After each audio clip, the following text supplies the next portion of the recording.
안녕하세요. EU 시민사회 Good afternoon, ladies and gentlemen. Welcome to our third webinar delivered as part of EU Korea CSO Network program. I am Hwa-Jung Kim and I will be your moderator today. 오늘 웨비나의 제목은 The title of our webinar is Sustainability, Accountability and Transparency of Civil Society, Best Practices and Challenges in Korea and Europe. We have invited two experts to discuss this topic from Korea and also from EU. From Korea, we have Dr. Shin, who is the head of Policy and Education Center at KCOC. Good afternoon, Dr. Shin. Thank you for joining us today. Hello, nice to meet you. And from EU, we have Ms. Esther Harte, Senior Legal Manager of European Center for Non-for-Profit Law. Hello, Esther. 오늘 함께 해주셔서 감사합니다. And we will get to know the two panelists as we proceed.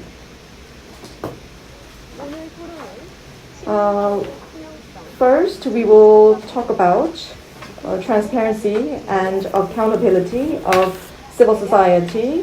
So the two experts will be covering prepared questions for about 45 minutes, and then we will open for Q&A. So without further ado, we will begin our discussion. First of all, I would like to ask the two speakers to present a brief introduction of yourself and your organization. So, Dr. Shin, can you begin? Good afternoon, ladies and gentlemen. I am Jae-eun Shin, and I work for KCOC.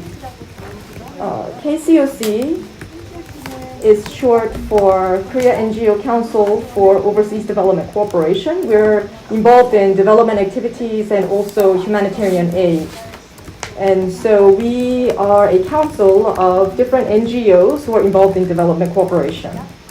We have some 140 organizations that are members to KCOC. You can think of World Vision, Good Neighbors, Save the Children, and so these are large organizations who are also members to KCOC. I am responsible for the Policy and Education Center. At our center, we have both the policy and education related work being done. So we look at policies at the global and national level that impact Korea CSOs in development cooperation. And we analyze what the impact is and provide feedback to shift policies. And at the education arm of our center, we do capacity building for Korean CSOs, as well as carry out global citizenship education. During my 10 years working at KCOC, I've worked to expand the scope of CSOs' activities in international development cooperation. So I think this would do for my introduction of my organization. Thank you very much, Dr. Shin. So now I would like to ask Ms. Esther Hate to introduce yourself and your organization. Thank you, Hwa-Jung. It's a great honor to contribute to this EU Korea Civil Society webinar. Thank you for the organizers for making this happen. My name is Esther Harte, and I'm working as a senior legal manager at the European Center for Not-for-Profit Law. ECNL is a leading European research and resource center based in the Netherlands. We at ECNL are helping to build conditions that enable civil society organizations to operate independently, to be financially sustainable, have strong governance, and engage in policy making and mobilize public support. Our work is organized around prediction, preemption, and protection. So under prediction, we map out and follow new trends, such as how anti-money laundering and counterterrorism financing policies affect civil society organizations, or how the use of machine learning, and algorithm systems impact human rights, or what's the right balance for transparency measures. Under preemption, we create monitoring tools to assess civil society environment and propose measures, such as the CSO meter in the Eastern Partnership region. And under protection, we provide technical assistance to national partners across Europe to advocate for better laws. And if it's not possible, we help them to navigate the restrictions. So this is from my end, and I'm happy to be here. 네, 두 분 모두 귀한 시간을 내주셔서 Thank you very much for giving us those introductions. So we asked the questions for the civil society and also for the overall society. How is accountability important? We'll ask the question to Ms. Shin first. So SDG is a well-known term, Sustainable Development Goals. I'm sure you have heard of this term quite frequently. Now, state or international organizations having these traditional actors in state development, however, going beyond these traditional actors, SDG guarantees the participation of various stakeholders in the process and calls for their accountability. The civil society is one of these stakeholders involved, and to achieve the SDGs, the CSOs have been implementing projects on the ground. And so, for instance, the OECD donor countries have been expanding cooperation with the civil society because the CSOs provide assistance to local residents more directly and in a more effective manner, and also contribute to promoting a positive image of the donor countries. With the growing role of the CSOs in the international community, their accountability is receiving greater attention. Meanwhile, the CSOs also monitor the activities of other actors, as you're well aware. So the government or the companies, how they are acting on the ground. The CSOs make known such activities or pressurize the government or companies to themselves disclose these related information. However, with the increasing role of CSOs as a watchdog of the government and companies, these actors, the governments and the companies, have been raising questions about the grounds or the basis upon which the CSOs are serving as watchdogs against themselves. So we use the term watchdog. So issues are being raised against the CSOs. So from these perspectives, I believe upholding the accountability of the CSOs themselves and its role as a watchdog of the government and the corporate sector these are both crucial in preserving the fundamental health and soundness of our societies. So thank you very much for those comments. And now I'm passing the floor to Esther. Thank you. Civil society is in the crossroad shaped by the global trends of digital revolution and climate change, and just recently the COVID-19 pandemic. Digital technologies has transformed the way we exercise our rights and freedoms. The climate movement showed the power of grassroots activism, and the pandemic mobilized civil society organizations to support people most in need. So the civil society sector has grown and have a more prominent role than ever before in national, local, and international development. This comes with a greater visibility and also responsibility to account for what it does and how it does. This, however, is not unlimited and should be based on a mutual effort. So openness and transparency are core values and are important to establish accountability and public trust in civil society sector. Through accountability, civil society organizations demonstrate their compliance with legal obligations, how resources are spent and respond to their mission, good governance, and also prudent financial management. Public trust is also an important driving element for the financial sustainability of the organizations and also the growth of philanthropy. So when donors do not have the faith that their donations will be used for the envisioned purpose, they are reluctant to give. This is also an area where there is still a lot to be done. According to a global study developed by Gallup and Wellcome, 1/3 of the people globally does not have a confidence in charitable organizations. Many of them are having vital services for people. So CSOs face this challenge in a different extent in different parts of Europe. So while in Northern Europe there is a relatively high confidence in charities, it's a bit lower in case of Southern and Eastern Europe. On the other hand, the state itself should be accountable too. For example, according to the UK's Better Regulation Task Force, a proposed regulation should meet 5 principles, and one of them is accountability. This is especially important in the times of the pandemic, when governments across Europe and beyond has been rapidly adopting emergency measures, often without public consultation. ECNL and ICNL has set up the COVID-19 Civic Freedom Tracker to monitor and identify those measures which shape civic space. And what we have seen is that since the beginning of the outbreak of the pandemic until the end of 2020, we have recorded 187 legislative measures adopted in 45 countries within Europe, and out of these 100 measures within the EU. And while these were adopted with the intention to prevent the spread of the pandemic, they directly affected also the ability to exercise basic civic freedoms, such as freedom of movement, people's right to protest, and others. So again, accountability should be a mutual effort of civil society and state in the interest of common good. Thank you very much for your responses. I think the view from Korea and view from Europe are quite interesting, and civil society is very important. And so now, what does good accountability require, and to whom are CSOs accountable? I think this is a very important question that we should ask. So perhaps Dr. Shin, you could respond to this question first.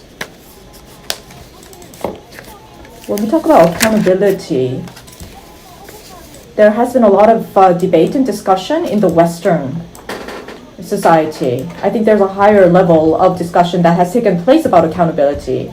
But in Korea, there is relatively limited amount of research and discussion done about accountability of civil society. I think we're just beginning the conversation. And so I've been learning about this very topic through various literature. And I looked at the research done by Lloyd's. So I'd like to quote some of his research. So to whom are NGOs accountable is a very important question, and there are 4 types of accountability mentioned by Lloyd's work. First is the accountability to donors. For example, the government and foundations who provide us the funding. So those are the ones that are above us, so to speak. And so this would be called the upwards accountability. And then secondly, we have these very important stakeholders that we meet in the actual field of assistance. The people who actually want to bring changes to or changes for. So these would be the beneficiaries.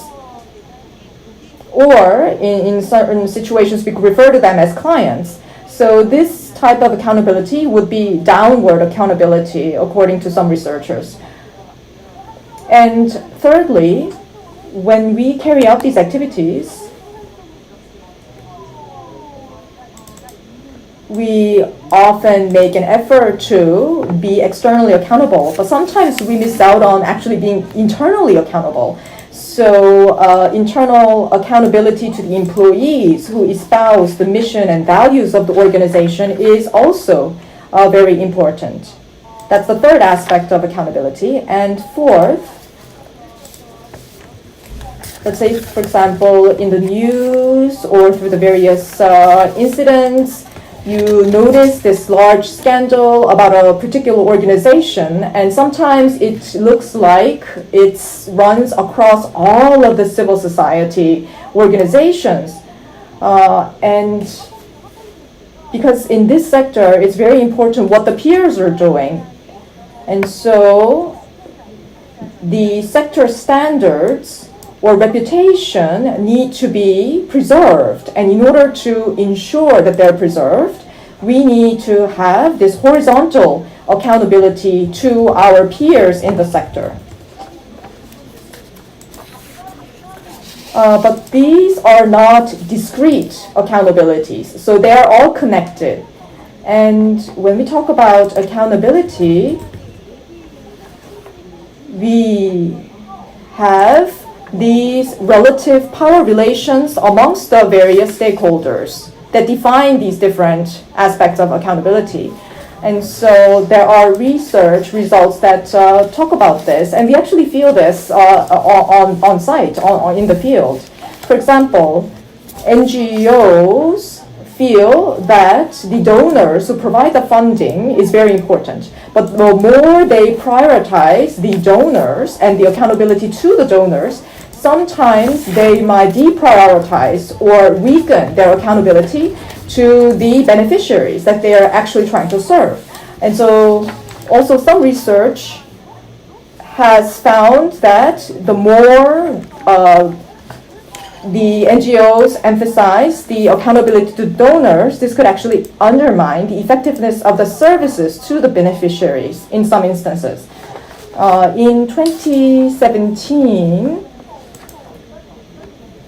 there were certain events that took place in the Korean civil society, especially amongst, well, actually, there were some NGOs and some organizations that were doing fundraising, and they were doing so in an unethical way, and they were not complying with the accounting principles.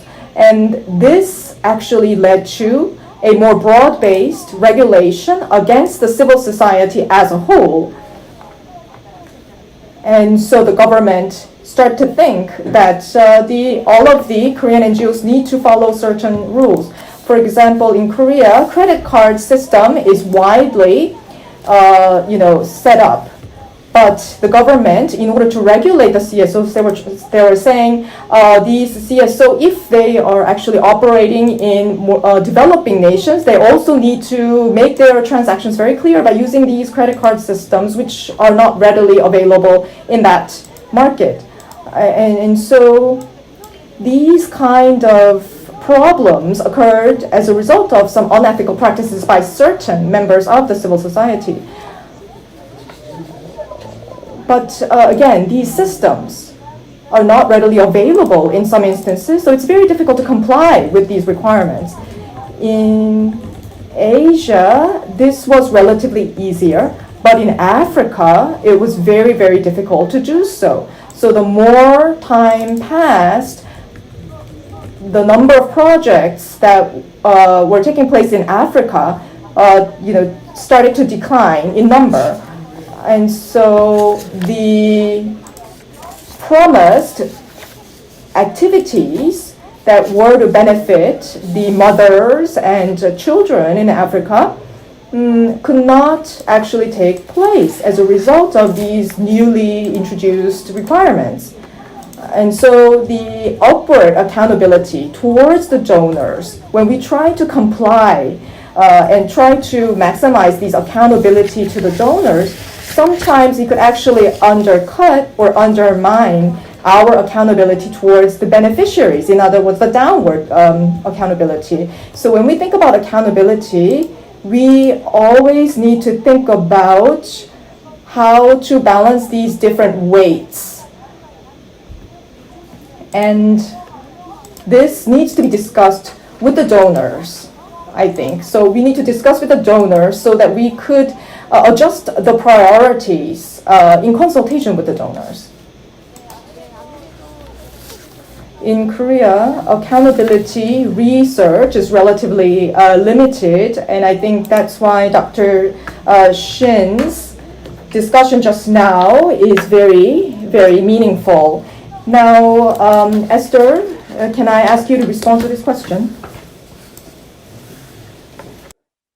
Sure, happy to do so. And as Dr. Shin just summarized so nicely, CSOs are accountable towards multiple stakeholders, including their beneficiaries, donors, government, and the public at large. Transparency and accountability of CSOs, however, is not unlimited, as Dr. Shin also said. and require a balanced approach. Transparency is not itself a right, nor an obligation of civil society organizations under international law. It is a means to achieve the trustworthiness in the sector. For transparency to lead to a greater degree of accountability, it needs to be intelligent. That means that information that is requested through legislation should be first accessible, so people can find it easily. Second, it's intelligible, so people can understand it. The third, it's usable, that it's able to address their concerns. And the fourth, it's accessible, that it's itself be able to show that it's working. Only when these criteria are met, we can begin to assess whether an additional piece of legislation is actually necessary and proportionate, or whether it's just merely serves to hamper organizations and does not provide useful information for the people. Therefore, any rules on reporting and oversight must respect freedom of association, the right to privacy, and also the principle of non-discrimination. And self-regulation can complement or even replace reporting, disclosure, and oversight requirements set by the state. In fact, building public trust and enhancing accountability and transparency are some of the key motivations to establish self-regulatory schemes. 네, 정말 말씀을 들어보니까 Thank you very much. So those four. So we do need to be very intelligent about these approaches. So I also was able to feel the difference between the Korean and the European situation. And now, from this question on, we'll change the order of the answers. We'll ask this question to Esther first. So in Korea and EU, with regards to legitimacy and accountability, what has been the steps for developing systems to enhance these two in your society? So we ask the question to Esther first. Yeah, thank you. I would like to focus on three issues related to this question. First, the role of standard setting, and then the role of self-regulation. And finally, I would just like to talk about a specific tool that you can use in the area of philanthropy. So starting with the area of standard setting, on the regional and global level, standard setting had an important role to reinforce this balanced framework of transparency and accountability. So for example, according to the joint OECD Venice Commission guidelines on freedom of association, the state shall not require, but shall encourage and facilitate associations to be accountable and transparent. And the Council of Europe Committee of Ministers has also stressed that reporting and disclosure requirements shall respect the right of donors and beneficiaries and staff, as well as the right to protect legitimate business confidentiality. The spread of machine learning and algorithmic systems raise new types of accountability issues, both from the perspective of the state and also civil society. So there are several ongoing processes at the regional level that aim to ensure that AI systems operate within a legally framed institutional space that includes also oversight and enforcement. So one example is the Council of Europe that set up an ad hoc committee on artificial intelligence that is tasked to identify potential regulatory frameworks for AI in Europe and prepare a feasibility study on these frameworks until the end of 2021. The EU Commission will also propose a horizontal regulatory proposal on AI this year with the aim to safeguard fundamental EU values and rights and user safety. So this year will be critical in this area. The second topic I wanted to address is self-regulation and co-regulation, which play an increasing role, especially in the area of philanthropy. So when civil society organizations self-regulate, they establish norms and standards for their own behavior and make a critical effort to build and maintain public trust in the civil sector. In addition, self-regulation can help also to prevent additional state regulation. They may take various forms, including code of conduct, certification systems, and so on. There are like low entry systems, schemes to engage all CSOs by setting relatively flexible minimum standards. And there are also excellence models that set higher standards. In Europe, the trends of developing these self-regulation systems is more common in the mature democracies, but they have also been emerging in younger CSO sectors and in countries with a strong tradition of regulatory statutory regulations, such as Hungary and Czech Republic and Slovakia. And third, I wanted to raise an example of support a balanced system of legislation, co-regulation, and self-regulation in the area of philanthropy. So ECN and ICNL, with the support of a core group of experts, we developed the fundraising principles that provide a global overview of current trends and offer principles and recommendations in 7 areas, including the area of transparency and accountability and oversight. And we aim to support advocacy efforts to create an enabling environment for fundraising around the globe.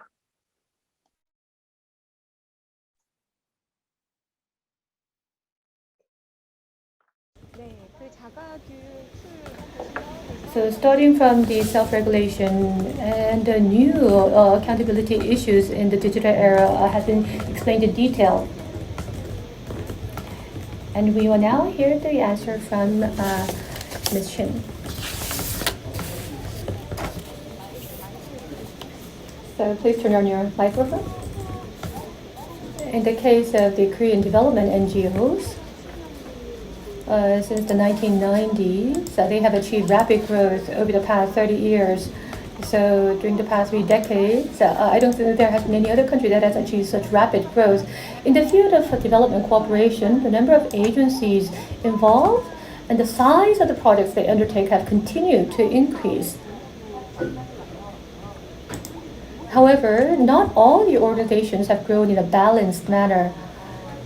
So the KCOC that I belong to issues on a biennial basis every 2 years the Korea Development CSO Statistical Survey, which looks into the activities of these organizations, in what countries they're active in, and the number of projects that they are involved in. So the statistics are announced every 2 years. In the 2019 survey, among the Korean development NGOs, 81%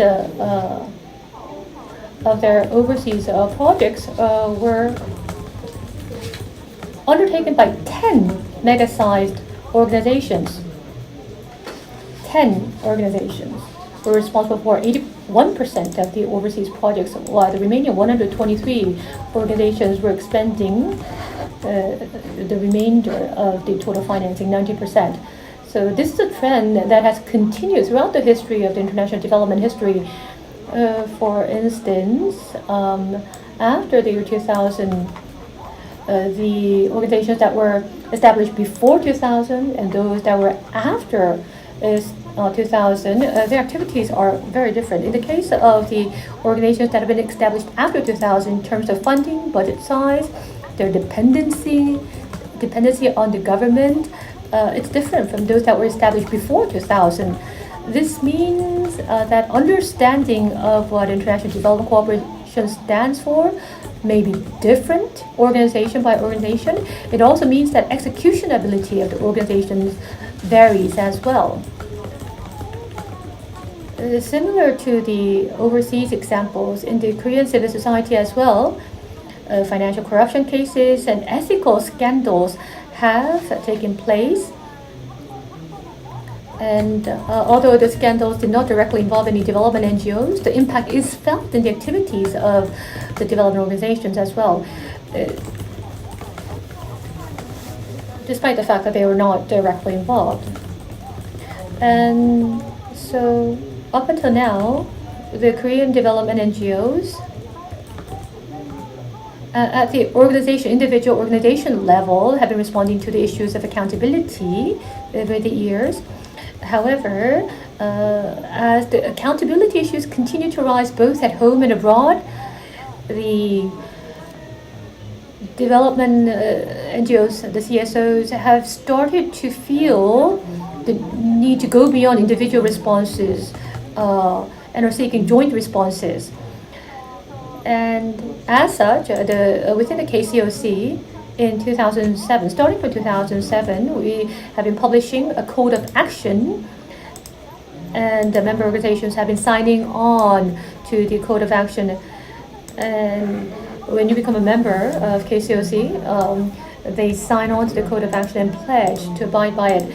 And in the past, only signing on to the code of action was enough. But starting in 2013, self-regulation, a self-diagnosis kit was developed for accountability. And so from 2014 onward, member organizations were encouraged to participate in this movement. So based on their own voluntary will, the NGOs have been participating in such campaigns. And so the overall framework has been of their own making. And also we need to continue to expand this movement going forward.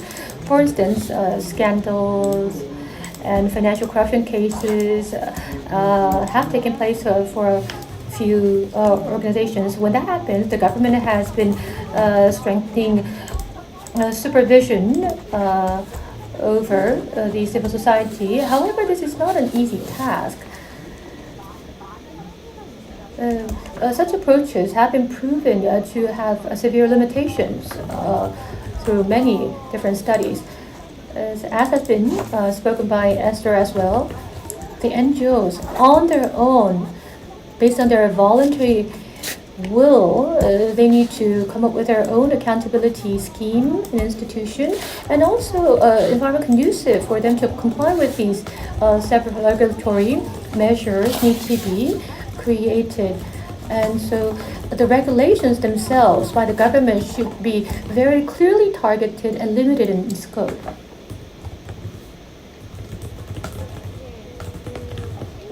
So in the case of Korea, the Korean NGOs have grown very rapidly over the years, but as Ms. Shin has noted, along with such rapid growth, there are also many challenges that we need to resolve, and the KCOC is taking the lead in such initiatives. Now, we will move on to the next question. So what are some recent and/or recurring accountability challenges you encounter? And how can these be managed? And so what are some of the ways in which the CSOs have responded to these accountability challenges? Both the good and bad examples are welcome. And maybe Esther could go first, and then we'll hear from Dr. Shin. Please, Esther. Thank you. So civil society in Europe and within that in the EU is very diverse and face various internal and external challenges related to accountability. So let me just focus on two issues and share two examples. So we have seen that some states seek to justify restrictive laws or measures with the need to reduce foreign influence on state policies or combat money laundering and terrorism financing or enhance transparency of the civil sector.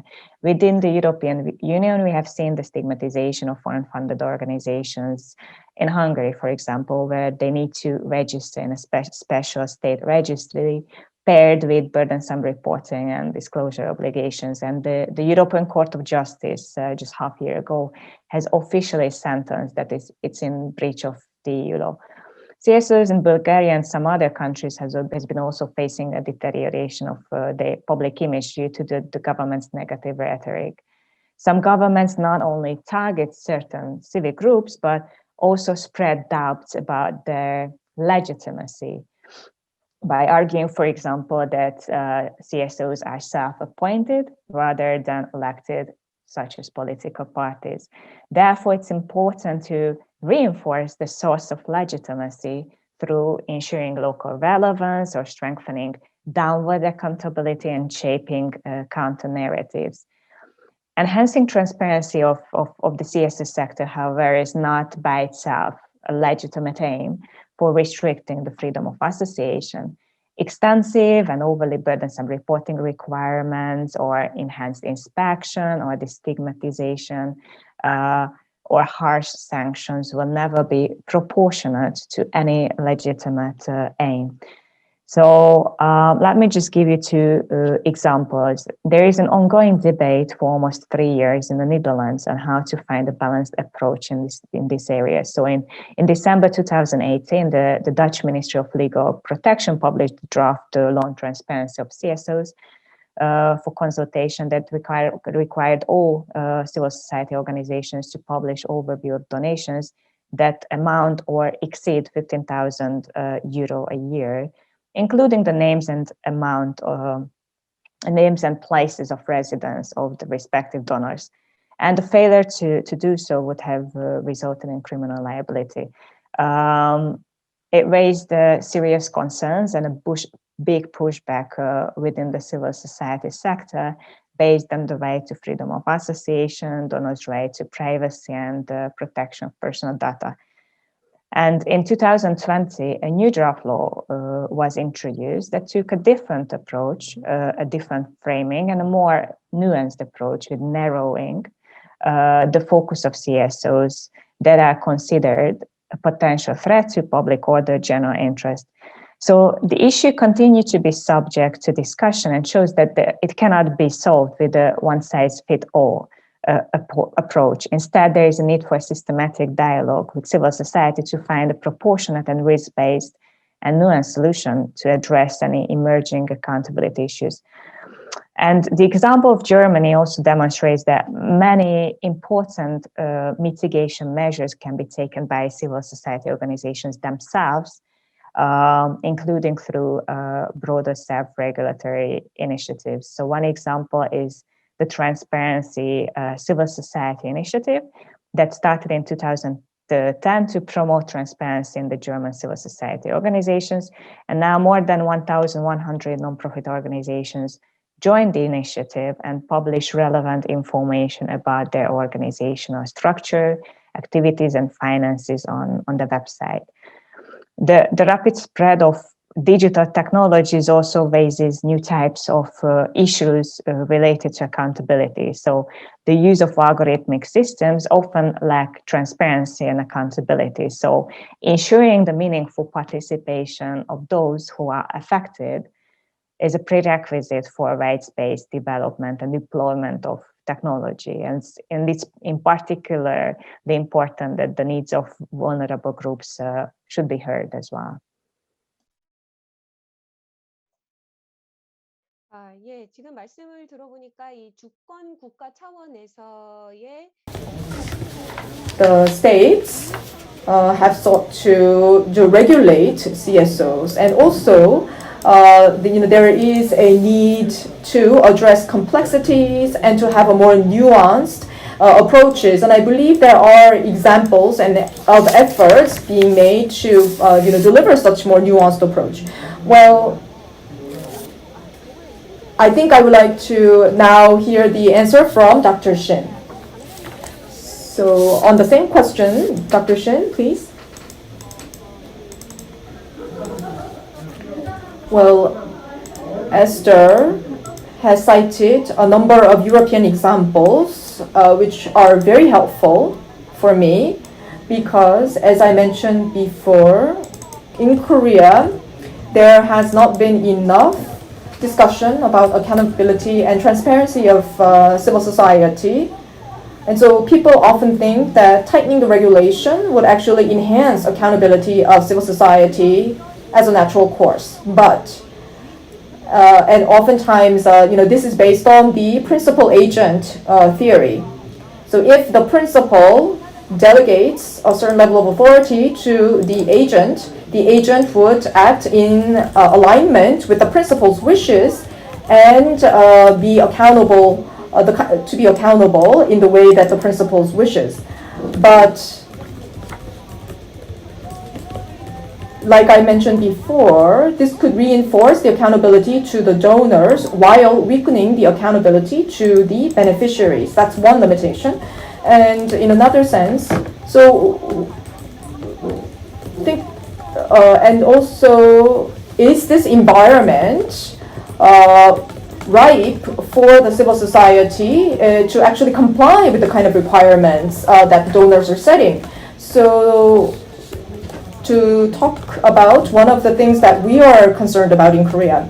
For example, for some NGOs, there were some unethical practices or accounting irregularities, and the immediate response is to, strengthen the regulation and to strengthen requirements. And so, last year there was a scandal involving an NGO, and the National Assembly actually proposed a bill about donations.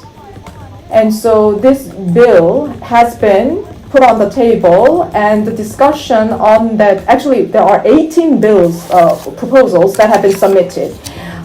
18, of which 13 were proposed by the opposition party. So all of those bills were for strengthening the donation-related regulation governing the CSOs. And if there are certain irregularities found, this could actually lead to criminal sanction. What that means is that if an NGO is found to be criminally liable, that NGO will not be able to participate in any of the government-funded projects, and they would not be able to receive any sort of donations. So there may be some NGOs that may have intentionally done wrong, but then there are other NGOs with fully good intentions, given the limited conditions and environmental limitations, they were not able to comply, although they very much wanted to. And so without really finally distinguishing between these two situations, this regulation could just paint up all of the NGOs in a big brush, and also oftentimes there are only a few civil servants who are overseeing a whole number of CSOs. And so for these small number of people to actually look into each individual case and really, understand the detailed situations in which these things happened in the CSOs is quite impossible. And there are a plethora of regulations that affect the NGOs. And the Finance Ministry, they have actually delegated a lot of the financing-related governance on the NGOs to the National Tax Service, which is sort of like the IRS in the US. And so now these regulations are becoming stronger, and whenever there is an issue, it leads to greater tightening of regulation. And so we are worried that whether all of the CSOs actually have the capacity to comply with all of these stronger regulations. And so we need to think about the fact that we don't have an overarching framework act promoting the civil society at large, while so many different government ministries with different requirements and regulations overseeing these NGOs. I think this leads to greater gap between what's happening in the field and what the laws are requiring.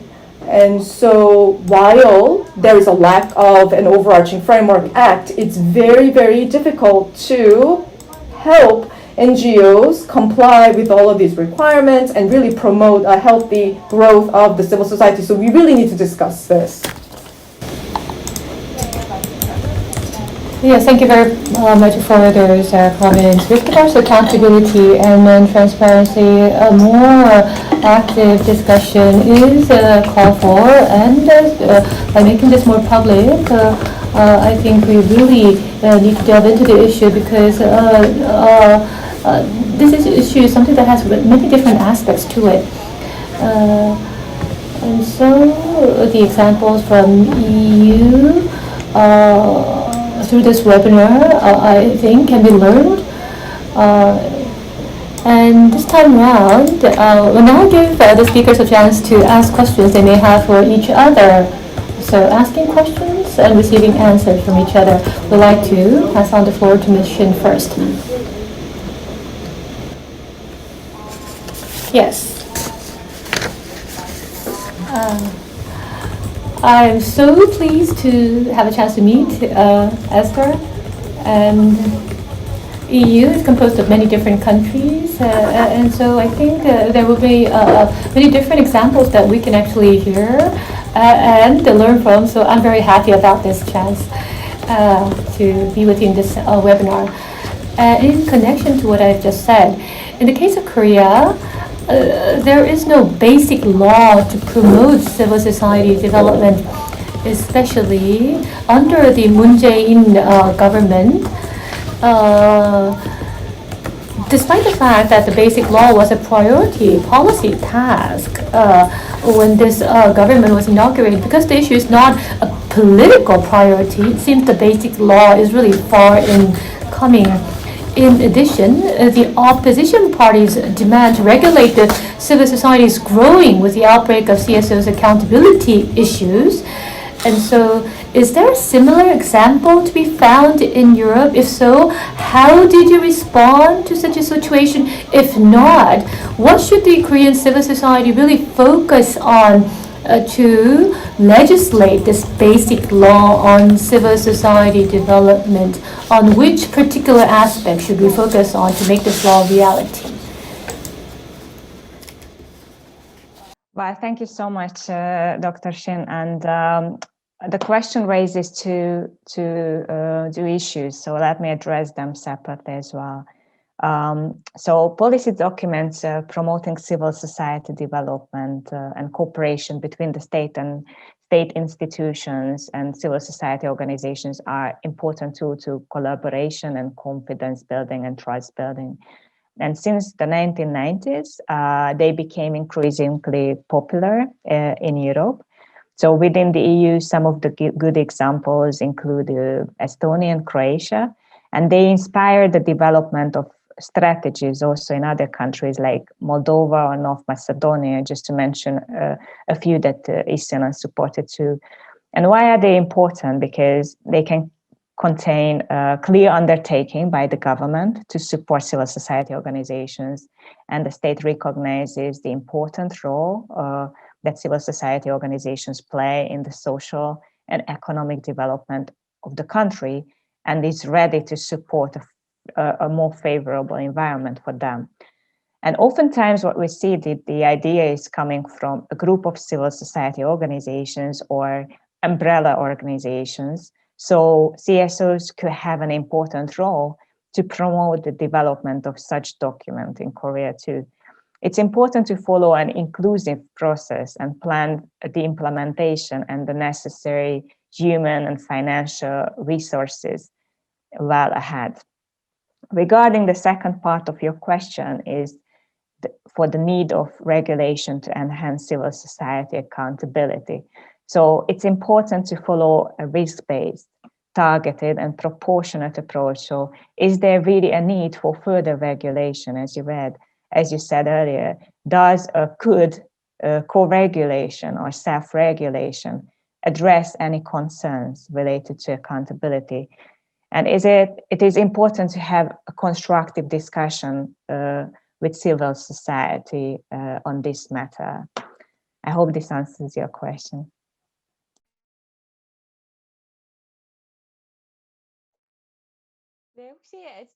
Esther, do you have any questions to ask to Dr. Shin on your part? Yes, definitely. So I'm also very grateful to have a chance to have a discussion with you, Dr. Shin, and I would be really interested to hear your view on what is the role of self-regulation and co-regulation in Korea for promoting transparency and accountability of civil society. Does it have a tradition? And could you give a couple of examples on that?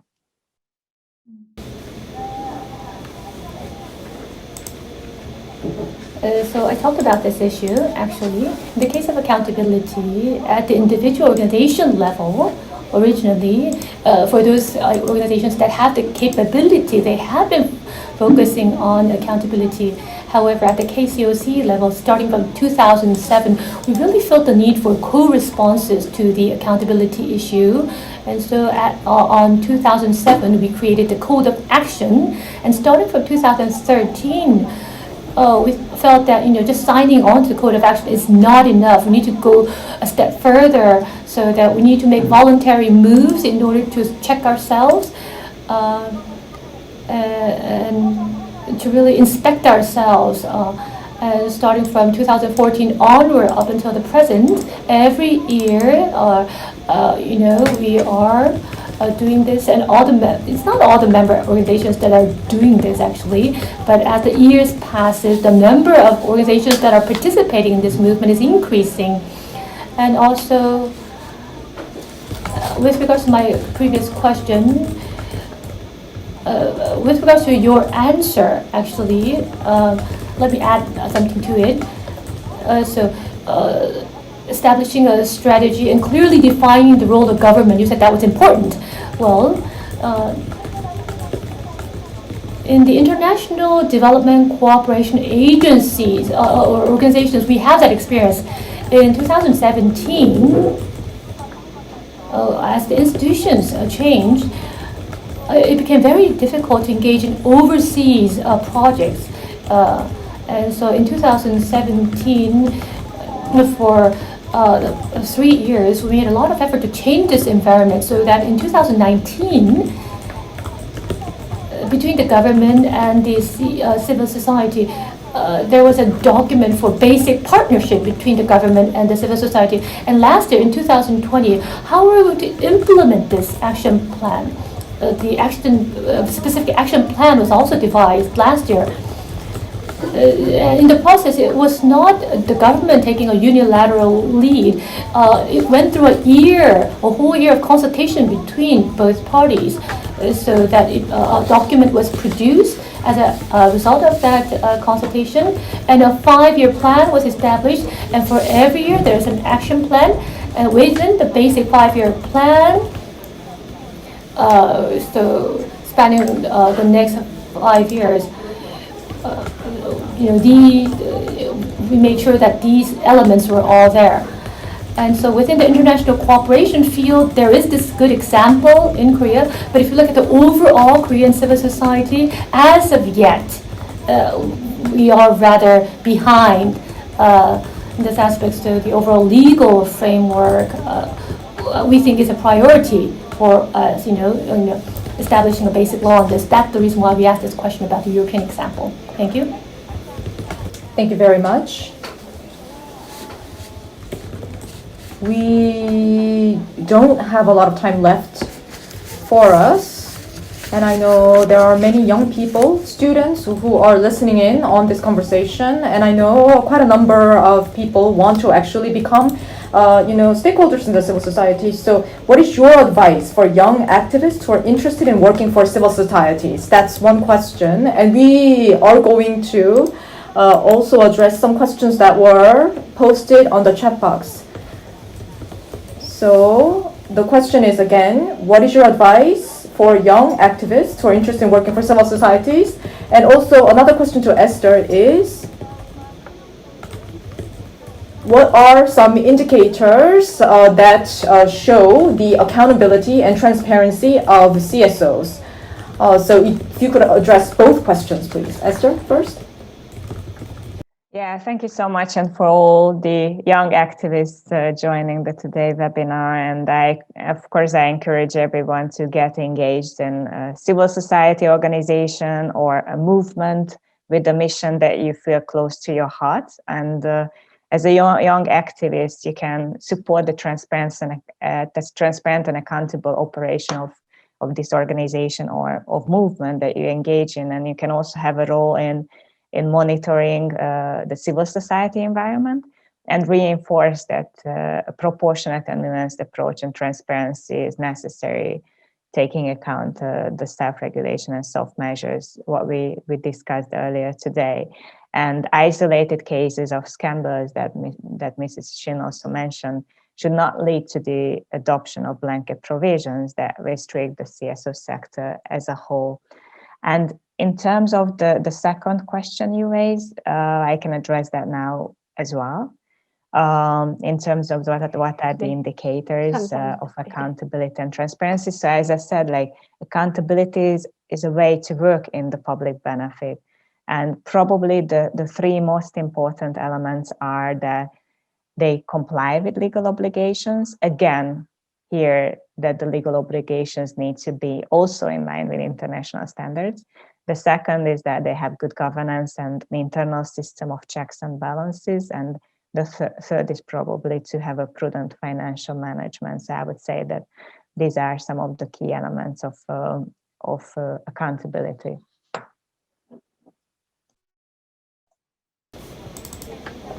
Thank you very much for responding to the two questions.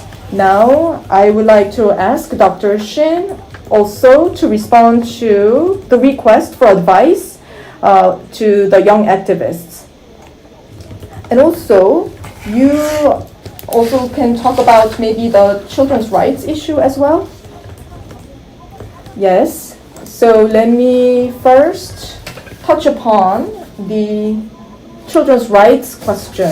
With regards to children's rights, there are many serious and grave things happening in Korea. So we are very much concerned about this issue, not just us, but I think all of you here are quite concerned with these issues. And this is not just in Korea. These children's rights related problems occur in a lot of emerging economies as well. And also the young girls are often struggling because of the sociocultural restrictions placed on them in various parts of the world. And because I'm involved in development cooperation overseas, I see that there is a growing focus on human rights promotion. And we are signatory to the UN Convention on Children's Rights, and so in order for us to participate in the overseas development projects, we can also take into account the children's issues that are going on there. But sometimes we don't necessarily see a close alignment between the development cooperation and the promotion of children's rights. And so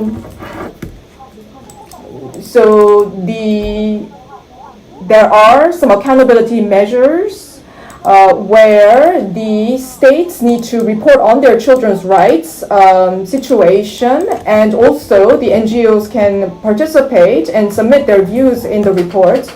So we really need to work together with the governments in order to paint the more accurate picture of the children's rights issues in the various countries that we're working in. And a lot of the reports are actually available. I think you should really try to access the reports to find out what's happening.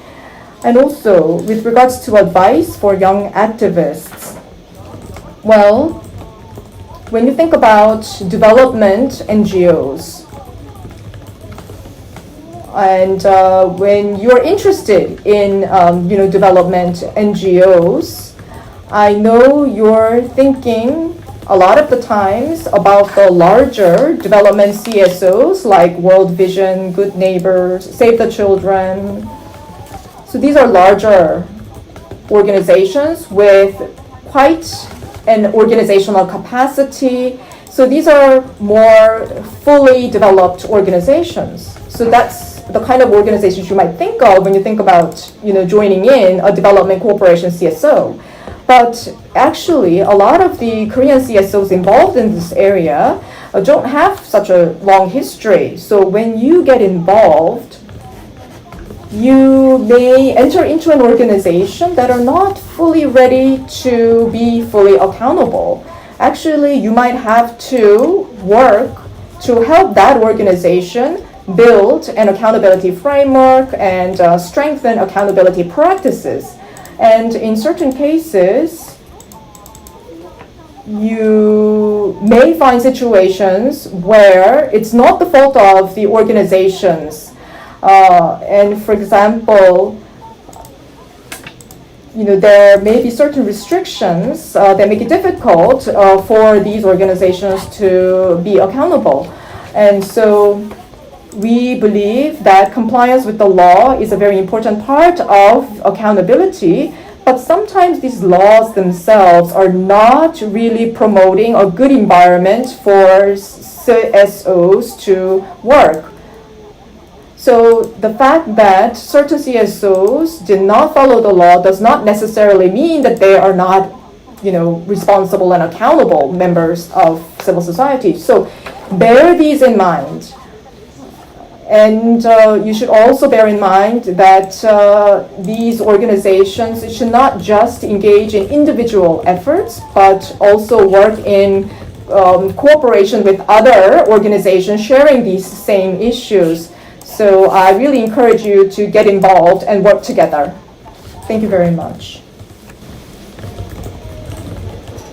Yes, thank you very much, Dr. Shin. We have already reached 5 o'clock. Because our webinar has been scheduled for just an hour, I think many of the participants have understood that this would be indeed the schedule. And so I think a lot of the questions that have been raised have been already discussed, but there are many participants who would like to engage in further discussion, and so this has been allowed by our host. And so for those of you who are able to remain in our webinar for the next 15 minutes, we can engage in further communication. But despite that extension, I would like to thank all of you who are only able to stay until 5 o'clock. So, yeah, I apologize, and I ask for your understanding for our speakers in particular for extending the time for this webinar by 15 minutes. So we have real-time questions that are being posed. This question goes to Dr. Shin. In Korea, in the case of a very small-scale CSOs, recently any legal compliance issues, if they were to comply comply with our legal obligations, what are the greatest challenges faced by these CSOs? Well, in the case, for example, starting from 1990s, we have engaged in international development cooperation activities, and so those who have started in 1990s, their history is about 30 years now, and there are many organizations that have entered into this field starting from 2000. So some organizations have history that's more than 20 years. Some have less than 10 years. So in terms of financing size, in terms of number of activists, permanent staff, it's really different organization by organization. In this situation, no matter what your scale is, you have to abide by all your legal obligations. It's very difficult for some CSOs to cover all these areas. And also, there are about 123 CSOs. About 80% of our organizations,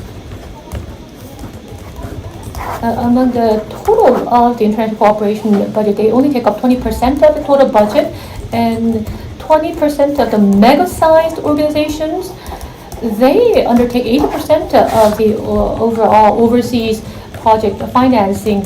So, in this situation, how can we approach the accountability issue differently depending on the size and capabilities of the organization? That's an issue. However, if you look at our reality, if an issue breaks out, the monolithic, regulations are imposed on all the CSO, no matter what their situation is, no matter what their scale or abilities are. That's the kind of environment that we find ourselves in right now. So not only the international development area, the overall civil society, the overall CSO sector, the general strategy that we have is within the next 3 months, in order to develop that civil society, a basic law needs to be formulated. That is our strategy, and we are going to focus on that strategy at the overall civil society level in Korea.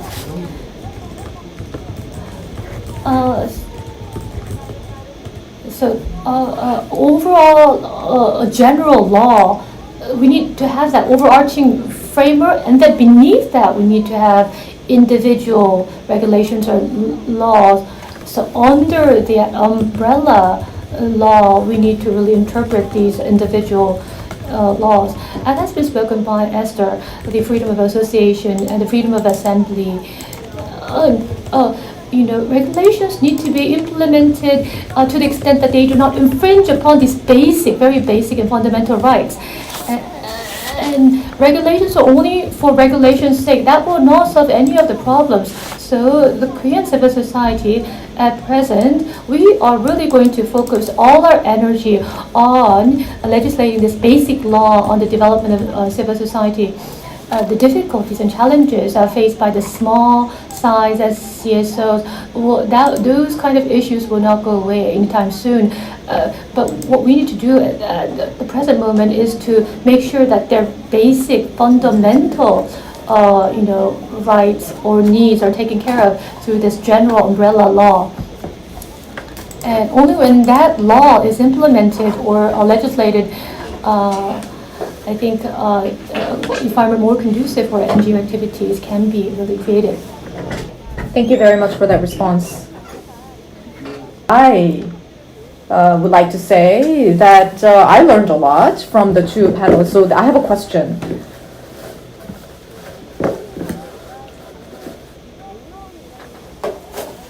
I think it's very important for us to define the concept of civil society very precisely, and we need to really talk about civil society and also educate people about civil society. So how should we do this? How should we do this in Korea, and how has Europe done this? So if we look at the situation in Europe, as was mentioned, there are the different countries in the region, but also there are some rules at the regional level. And I think there might be certain fine differences in approach between the state level and the more regional level approaches. So how should we discuss civil society? How should we define it? And how should we promote it? So Esther, could you go first? Well, thank you so much for the question. And I think you raised a very important point that there should be a discussion directly with people, as they are the beneficiaries of civil society organizations, or what their added value is, where their legitimacy coming from, why their work is important. And of course, in these times of pandemic and all these global trends, what we are experiencing, there is like an even more visible role that civil society plays, and very tangible how they support people, those in need. So I think that can be used actually to showcase what civil society does on a daily basis, small ones and big ones, and as Mr. Shin mentioned as well. And of course, the environment is very diverse within Europe, but I think that's probably a good solution for any sector across these countries. So that would be my short answer.